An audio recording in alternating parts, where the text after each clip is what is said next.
Hello student, আজকে আসলে আমরা দেখব একটা এক্সপেরিমেন্ট এবং কার সেই এক্সপেরিমেন্ট এটা আসলে আমরা আজকে দেখব পিস্টটানের ওপর এক্সপেরিমেন্ট।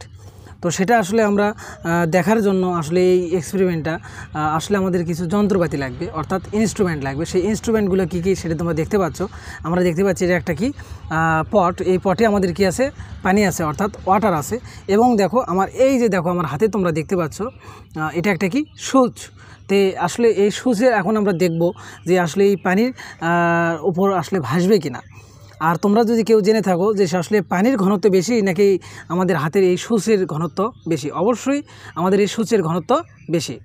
তো বেশি ঘনত্ব থাকা সত্ত্বেও এখন আমি যদি কোশ্চেন করি, তোমরা কি কেউ বলতে পারবে যে এই সুচটা কি আসলে পানিতে ভাসবে কি ভাসবে না? হয়তো বা অনেকে জানো না। তো চলো আমরা সেটা দেখি যে আসলে ভাসে কিনা। তো আমরা এক্সপেরিমেন্টটা শুরু করি। দেখো সুচটা কি আসলে পানিতে ভাসবে কিনা।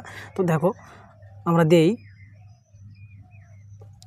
এই যে দেখো তোমরা দেখতে পাচ্ছ কিন্তু আমি সুচটা কিন্তু সুন্দর করে আমি কি দিলাম, পানির উপর দিলাম। দেখো সুচটা কিন্তু পানির উপর কি তোমরা দেখতে পাচ্ছ ভেসে আছে, অর্থাৎ পানির ঘনত্ব থেকে বেশি থাকার সত্ত্বেও, মানে পানির থেকে সুচের ঘনত্ব বেশি থাকা সত্ত্বেও কিন্তু সুচটা কিন্তু পানিতে ভাসতেছে। দেখো তোমরা খুব সুন্দর করে দেখতে পাচ্ছ। এবং এটার যে একটা পিস্টনের যে একটা তল আছে, একটা পানির যে একটা তল আছে, সেটা কিন্তু তোমরা খুব সুন্দর করে দেখতে পাচ্ছ। দেখো আমরা যদি ভিডিওটি আর একটু জুম করি, তোমরা নিশ্চয়ই দেখতে পাচ্ছ। দেখো ওই যে দেখো একটু মনে হচ্ছে মাঝখানে ডেবে গেছে।